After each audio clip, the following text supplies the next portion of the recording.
हमारे साथ Renaissance investment managers के सीईओ पंकज मुरारका जुड़ रहे हैं। Pankaj, good morning. ईटीएन और स्वदेश पे आपका स्वागत है। आज की बातचीत में शुरू करना चाहूंगा आपके व्यू से रूरल मार्केट पे। रूरल इकोनॉमी के शेप का जो छोटा एंड होता है, नीचे का एंड, वो काफ़ी टाइम से जूझ रही थी। एक तो अफोर्डेबिलिटी हिट हो गई थी कोविड के बाद से वहाँ की, और इसकी वजह से मार्जिन, जो कंपनीज हैं, एक तरफ तो उनके पास मार्जिन प्रेशर था और ये अफोर्डेबिलिटी कम होने की वजह से उनके वॉल्यूम्स खराब हो गए थे। तो जो रूरल सेंट्रिक कंपनीज हैं उसमें एक बदलाव आया। हीरो मोटोकॉर्प ने परसों अपनी प्रेस रिलीज में प्राइस हाइक के साथ साथ कहा उन्हें डिमांड में इंप्रूवमेंट नजर आ रहा है। कल डाबर ने भी ऐसी ही जानकारी दी एक ब्रोकरेज को कि चैनल चेक्स में डिमांड इंप्रूवमेंट हो रहा है, जो कि एक बड़ी रूरल कंपनी है। और वहां से एक बड़ी रैली आई एफएमसीजी कंपनी में जो रूरल सेंट्रिक थी। आज भी एमएनएम जो रूरल सेक्टर कंपनी है, टॉप गेनर है इंडेक्स का। क्या आपको अर्ली साइंस मिल रहे हैं कि रूरल साइड में टियर 2 टियर 3 में जो डिमांड हिट हो गई थी बहुत जबरदस्त तरीके से, वो अब ग्रीन शूट्स दिखा रहे हैं और वो अर्ली संकेत मिल रहे हैं कि वो वापस आ जाएगी, इसलिए अब रूरल स्टॉक्स को भी देखना चाहिए? Good morning Ajay. एकदम ये सही पकड़ा है अजय आपने। क्या होता है कि जब कभी भी एक इकोनॉमी में जब बड़ा झटका लगता है तो इकोनॉमी के डिफरेंट मूविंग पार्ट्स होते हैं, वो अलग अलग पेस पे और अलग अलग टाइम के हिसाब से रिकवर होते हैं। तो ये जो हमारा पूरा रूरल सेक्टर था वो थोड़ा सा लैग कर रहा था ओवरऑल इकोनॉमी से, बिकॉज इनको कोविड की वजह से बड़ा झटका लगा था और फिर ये कमोडिटी प्राइसेस काफी जोर से बढ़ गए थे, उस वजह से वो एब्जॉर्ब करने में थोड़ा सा टाइम लगा। पर अब हम देख रहे हैं कि इकोनॉमी एक ऐसे स्तर पे या मोड़ पे आ गई है जहाँ पे जॉब क्रिएशन या एम्प्लॉयमेंट बहुत स्ट्रांग है इकोनॉमी में, और रूरल इन्वेस्टमेंट भी काफी हो रहे हैं, इंफ्रास्ट्रक्चर रिलेटेड, गवर्नमेंट ड्रिवन भी हैं और कुछ प्राइवेट सेक्टर ड्रिवन भी हैं। और इसके चलते हमें एक है ना early signs of strong recovery in rural sector दिखाई पड़ रही है ऑलरेडी। बिकॉज इस समय अगर आप देखें फेस्टिवल सीजन वगैरह में भी around festival season rural demand काफी स्ट्रांग थी। तो मुझे लग रहा है कि ये रूरल इकोनॉमी अब रिकवर होना शुरू हो गई है और ये नेक्स्ट ईयर काफी अच्छा करेगी। सो एक वही एक सेगमेंट बचा था हमारी इकोनॉमी का जो थोड़ा सा लैग कर रहा था ओवरऑल इकोनॉमी से, एंड वो रिकवर करने से हमारी इकोनॉमी को और मोमेंटम मिलेगा नेक्स्ट ईयर में। तो ये ओवरऑल ग्रोथ के लिए, इकोनॉमिक ग्रोथ के लिए अच्छा रहेगा। एंड ये स्वाभाविक है कि जब रूरल इकोनॉमी रिकवर करेगी तो रूरल इकोनॉमी से जुड़े हुए जो सेक्टर्स है उनके बिजनेस में काफी इंप्रूवमेंट आएगा या अच्छी ग्रोथ आएगी जो अभी तक थोड़ी सी लैग कर रही थी। आपसे एक और मुद्दे में बात करना चाहूंगा। आज इकोनॉमिक टाइम्स ने फ्रंट पेज पे एक बहुत अमेजिंग स्टोरी दी है। वो ये दी है कि जो बजट आएगा उसकी तैयारी शुरू हो गई है। सरकार ने गवर्नमेंट से, इकोनॉमिस्ट से, कॉर्पोरेट से, सबसे फीडबैक, इनफैक्ट सिटीजन से भी फीडबैक मानना शुरू किया है कि कौन से एरियाज पे आपको क्या फोकस चाहिए और होना चाहिए। खबर ये आई है, इकोनॉमिक टाइम्स की जो बजट रिलेटेड खबर है उसको चलाइए डॉक्टर साहब, और उसमें खबर ये है कि बहुत कैपेक्स ओरिएंटेड बजट रहने वाला है इस बार। क्योंकि एक तरफ ग्लोबल स्लो डाउन है, हम कोर्स भारत एक चमकता हुआ सितारा है, लेकिन अगर बड़ा कैपेक्स ओरिएंटेड बजट रखेंगे तो मोमेंटम बरकरार रहेगा स्लो डाउन के सामने। क्योंकि डर था बाजार को कि कहीं बजट में, इलेक्शन के एक साल पहले है बजट, कहीं पॉपुलिस्ट ना हो जाए सरकार। तो वाकई में अगर कैपेक्स ओरिएंटेड रहता है तो जो ऑलरेडी कैपेक्स को बूस्ट मिल रहा है पब्लिक सेक्टर से, वो थोड़ा और जारी रहेगा और बाजार के लिए काफी बड़ा अश्योरेंस है, नहीं? हाँ, एकदम सही कहा जाए आपने ये कि गवर्नमेंट जो है ये शॉर्ट टर्म पॉपुलिज्म में नहीं जाके लॉन्ग टर्म ग्रोथ पे फोकस कर रही है। और पिछले बजट में भी हमने देखा था कि कैपिटल एक्सपेंडिचर जो था ओवरऑल वो लगभग 17% से ग्रोथ हुआ था। और इस बार भी जिस हिसाब से पेपर में न्यूज आ रही है और गवर्नमेंट फीडबैक दे रही है कि they will focus on long term growth, and इसकी वजह से इन्वेस्टमेंट जो है इकोनॉमी में उस पर फोकस रहेगा और इन्वेस्टमेंट्स में ग्रोथ होगी।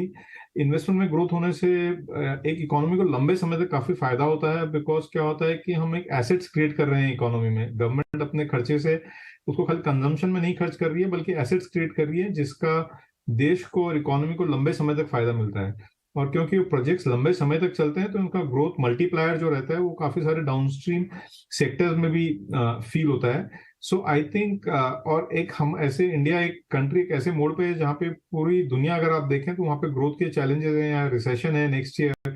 तो इंडिया एक फास्टेस्ट ग्रोइंग इकोनॉमी तो है ही है, पर एक ग्लोबल ग्रोथ लीडर भी बन रहा है, बिकॉज अब जो है नेक्स्ट ईयर हमारी जो ग्रोथ है वर्ल्ड में फास्टेस्ट या हाईएस्ट रहेगी, बिकॉज अब चाइना की ग्रोथ भी काफी स्लो डाउन या मॉडरेट हो गई है।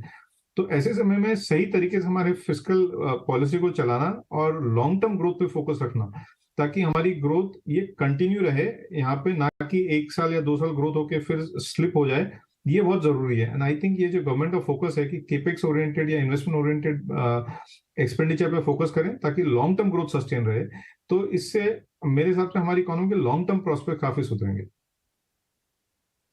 पंकज, जो अजय ने भी क्वेश्चन पूछा कैपेक्स वाला, मैं उसको थोड़ा और इसी सब्जेक्ट को थोड़ा और आगे बढ़ा रहा हूँ। आपको मालूम भी है कि 2024 के अंदर चुनाव होंगे तो सरकार कम से कम किसानों को भी खुश रखेगी। मैं ये नहीं कह रहा कि रेवड़ियाँ बांटी जाएंगी, मैं ये इतना ज़रूर कहना चाहता हूँ कि हाँ, एग्रीकल्चर को भी बूस्ट देने की बात होगी। जो एग्रीकल्चर बूस्ट की बात अभी पंकज आपको बता भी रहे हैं अजय, कि जो रूरल ग्रोथ है ना वो दिख रही है और सरकार इसको डैम्पर ख़त्म नहीं करना चाहेगी। वो क्यों ख़त्म करेगी, उल्टा हो तो और बढ़ाना चाहेगी। तो आप मेरे को थोड़ा ये सजेस्ट कर सकते हैं कि हम रूरल इकोनॉमी से जुड़े हुए शेयर्स पे अभी भी फोकस पॉजिटिव रख के पोजीशन लॉन्ग करें। एग्जाम्पल के लिए एस्कॉर्ट्स, एग्जाम्पल के लिए वीएसटी टिलर्स, एग्जाम्पल के लिए डाबर। देखिए, ऐसा है कि हमें इकोनॉमी के हर सेगमेंट या हर वर्ग को ध्यान रखना होगा गवर्नमेंट को, जब सरकार अपना बजट और प्लानिंग करती है, बिकॉज हम किसी भी सेक्शन को छोड़ नहीं सकते। तो हम सब सेक्शन को साथ में लेके हमें आगे बढ़ना होगा, और तभी जाके इकोनॉमी की और देश की एक ग्रोथ होगी, और मोर इम्पोर्टेंटली एक बैलेंस्ड ग्रोथ होगी, ताकि सब सेक्शन को उस ग्रोथ का फायदा मिले। एंड रूरल जो एक बहुत इंपॉर्टेंट पार्ट है इंडियन इकोनॉमी का, क्योंकि 50% ऑफ जो हमारा जो है जीडीपी है वो रूरल इकोनॉमी से आता है, तो जिसको हम अवॉइड नहीं कर सकते या नजरअंदाज नहीं कर सकते। तो उसकी वजह से ये एक बहुत इंपॉर्टेंट पार्ट है, और इस पे हमें निरंतर फोकस रखना होगा। I am sure government will keep that in mind while they are formulating their policies. और ऐसा नहीं है खाली बजट में नहीं, अगर आप बाकी भी देखें तो गवर्नमेंट टाइम टाइम से इनिशिएटिव्स ले रही है। बीच में जब बिकॉज ऑफ ये रशिया यूक्रेन वॉर, जब फर्टिलाइजर प्राइसेस बढ़ गए इंटरनेशनली, तो गवर्नमेंट ने फर्टिलाइजर सब्सिडी जोर से बढ़ा दी। उसकी वजह से इस साल हमारा फर्टिलाइजर सब्सिडी बिल काफी जोर से बढ़ गया है। और उनका पर्पज ये था कि ताकि जो फार्मर्स हैं उनको उसका इम्पैक्ट नहीं फील हो, और वो गवर्नमेंट ने एक्स्ट्रा कॉस्ट एब्जॉर्ब की है। तो गवर्नमेंट ने जहां भी जरूरत है स्टेप इन करके रूरल इकोनॉमी को सपोर्ट किया है। आप देखें तो अगर मनरेगा में जो एलोकेशन होता है गवर्नमेंट का ईयर ऑन ईयर, वो बढ़ते जा रहा है। एंड उसी तरह से बाकी भी काफी सारी पॉलिसीज हैं। लास्ट 2 साल से बिकॉज ऑफ कोविड गवर्नमेंट का फूड सब्सिडी बिल काफी बढ़ गया, because government free food supply provide कर रही थी, बिकॉज लोगों के एम्प्लॉयमेंट चले गए थे रूरल एरिया में। तो जब भी जरूरत पड़ी गवर्नमेंट ने स्टेप इन करके सपोर्ट किया है। और मुझे लगता है कि जैसे अब ओवरऑल इकोनॉमी की ग्रोथ होगी, तो बिकॉज रूरल इकोनॉमी को उसका अपने आप फायदा मिलेगा। जैसे मैं एक एनेक्डोटल एग्जांपल दे रहा हूँ। आज सुबह मैंने न्यूज़पेपर में पढ़ा कि अमूल बटर की बहुत बड़ी शॉर्टेज हो गई है सब जगह, which effectively means the demand in the festival season इतनी ज्यादा हो गई है कि अमूल बटर नहीं मिल रहा है। तो इफेक्टिवली मीन्स कि हमें हमारा डेयरी प्रोडक्शन बढ़ाना होगा, ताकि क्योंकि बटर की demand is much higher than what demand is. तो ओवरऑल इकोनॉमी में अगर ग्रोथ आएगी तो रूरल सेगमेंट को, रूरल इकोनॉमी को अपने आप फायदा मिलेगा, मेरा ऐसा मानना है। राइट, मॉर्निंग पंकज, आपने बहुत इंटरेस्टिंग चीज you brought to the table. इसका मतलब लोग ज्यादा खा पी रहे हैं। सो ऐसे केस में अगर कोई भी सेक्शन किसी भी ज्योग्राफी में हो, अगर खाने पीने की डिमांड बढ़ेगी, तो जो एक के शेप रिकवरी की बार बार बात की जाती थी कि अर्बन एरियाज में तो डिमांड है, रूरल इकोनॉमी को आप बहुत अच्छे से समझा भी रहे हैं, तो कंज्यूमर स्टेपल जो डिस्क्रिशनरी हो, क्या ये, क्योंकि पिछले 1 साल में आप जब से निफ्टी ऑल टाइम हाई पे था और अब हम दोबारा जब ऑल टाइम हाई पे आए, तो तीसरा बड़ा सेक्टर परफॉर्मिंग सेक्टर एफएमसीजी भी रहा है, लेकिन यहाँ पर कुछ हेडविंड्स भी रही हैं। अब आपको लगता है कि ये सेक्टर फिर से एक अच्छे रिटर्न दे सकता है? मुझे बिल्कुल ऐसा लगता है, बिकॉज लास्ट 1 साल से सेक्टर में हेडविंड्स आ गए थे, जैसे कि आपने बताया, बिकॉज कमोडिटी प्राइसेस बहुत जोर से बढ़ गए थे, और बिकॉज वो इतनी तेजी से बढ़े कि ये कंपनी अपने प्राइस हाइक नहीं ले पाई, और इनको एब्जॉर्ब करना पड़ा काफी कुछ rise in raw material cost, इनके मार्जिन स्क्वीज हो गए थे।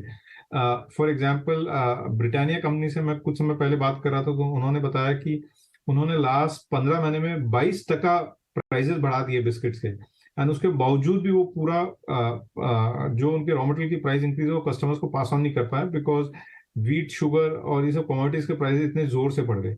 पर अब जब ये ग्लोबल कमोडिटी प्राइसेस हम देख रहे हैं पिछले 3-4 महीने में काफी कूल ऑफ हो गए, जैसे पाम ऑयल के प्राइसेस लगभग ऑलमोस्ट 30% डाउन है पीक से। एंड वैसे ही बाकी सब कमोडिटी प्राइसेस भी कूल ऑफ हो गए हैं, तो इन कंपनीज को काफी रिलीफ मिलेगा और इनके मार्जिन्स जो इरोड हो गए थे पिछले एक साल में वो फिर से एक्सपैंड होंगे। तो मुझे लगता है कॉम्बिनेशन ऑफ जो एक स्ट्रॉन्ग ग्रोथ आएगी इन कंपनियों में और एक इनके मार्जिन्स वापस आ जाएंगे बिकॉज इनके रॉ मटेरियल प्राइसेस घट रहे हैं, उस वजह से ये कंजम्पशन रिलेटेड स्टॉक्स जो है आने वाले साल 2 साल में अच्छा करेंगे, काफी अच्छा करेंगे। पंकज, मैं देख रहा था कि आपके पास कैपिटल गुड स्टॉक्स भी हैं अपने मिड कैप पोर्टफोलियो में, BEL, कमिंस जैसे। मैं स्टॉक पर रिएक्शन नहीं चाहूँगा, लेकिन मैं आपसे जो लार्ज कैप यूनिवर्स है या लीडर्स जो हैं कैपिटल गुड्स के, उन स्टॉक के वैल्यूएशन के बारे में जानना चाहूँगा। ये 50, 60, 70 टाइम, कुछ तो 100 टाइम पे आ गए हैं। क्या ये वैल्यूएशन चैलेंज आप भी फेस कर रहे हैं इस पॉकेट में? Ajay, valuations to start with expensive है, हमें ये मानना होगा, पर हमें साथ में ये भी एक्सेप्ट करना होगा कि एक मैं कैपिटल गुड सेक्टर पे टिप्पणी दूंगा, पर उससे पहले कि इंडिया के साथ भी ये फैक्टर जुड़ा हुआ है कि इंडिया इज एक्सपेंसिव मार्केट। तो हमें ये मानना होगा, एक्सेप्ट करना होगा कि अगर हम fastest growing economy in the world हैं तो हमारे वैल्यूएशन एक्सपेंसिव रहेंगे, बिकॉज दुनिया भर के जितने भी फंड्स हैं उनको फास्टेस्ट ग्रोइंग इकोनॉमी में इन्वेस्ट करना है। तो ऐसी इकोनॉमी में वैल्यूएशंस, दुनिया में जब कभी भी कोई इकोनॉमी हाई ग्रोथ होती है तो उसमें वैल्यूएशंस हमेशा एक्सपेंसिव ही रहते हैं, उस इकोनॉमी में वैल्यूएशन सस्ते नहीं रह सकते। जहां तक कैपिटल गुड्स जैसे सेक्टर की बात है, yes valuations to start with expensive है, पर हमें लगता है कि ये एक सेक्टर है जो पिछले 8-10 साल के डाउनटर्न से निकल के बाहर आ रहा है, जिस वजह से इन कंपनियों की आज भी पिछले 12 महीने में इन कंपनियों में बहुत स्ट्रॉन्ग ग्रोथ आई है, पर उसके बावजूद भी इन कंपनीज का कैपेसिटी यूटिलाइजेशन जो है वो 60, 70, 80% के दरमियान चल रहा है, विच इफेक्टिवली मीन्स कि जब इन कंपनियों में यहाँ से और आगे ग्रोथ आएगी, जो कि जिसके ऊपर हम काफी कॉन्फिडेंट एंड पॉजिटिव हैं, तो इन कंपनियों में एक स्ट्रॉन्ग मार्जिन एक्सपेंशन आएगा बिकॉज इनकी फिक्स कॉस्ट जो है वो उतनी तेजी से नहीं बढ़ेगी। तो उस वजह से हमें लगता है कि ये जो पूरा सेक्टर में जो अच्छी कंपनियां हैं ये ग्रोथ पर्सपेक्टिव से ग्रोथ लीडर्स रहेंगे इंडिया में। तो valuation to start with expensive है, पर वैल्यूएशन एक्सपेंसिव इसलिए है कि इन कंपनियों में प्रॉफिट ग्रोथ बहुत स्ट्रॉन्ग आने वाली है, ऐसा हमारा मानना है over the next 1 to 2 years। And secondly ये सब बहुत हाई क्वालिटी कंपनीज हैं, तो हाई क्वालिटी कंपनीज के वैल्यूएशन बाकी कंपनियों के मुकाबले एक्सपेंसिव रहेंगे। तो हमारा ऐसा मानना है कि डिस्पाइट एक्सपेंसिव वैल्यूएशन या जैसे भी हम कहें, जहां पे भी वैल्यूएशन है, इन कंपनियों में एक हेल्दी रिटर्न बन सकता है नेक्स्ट 2 से 3 साल के लिए।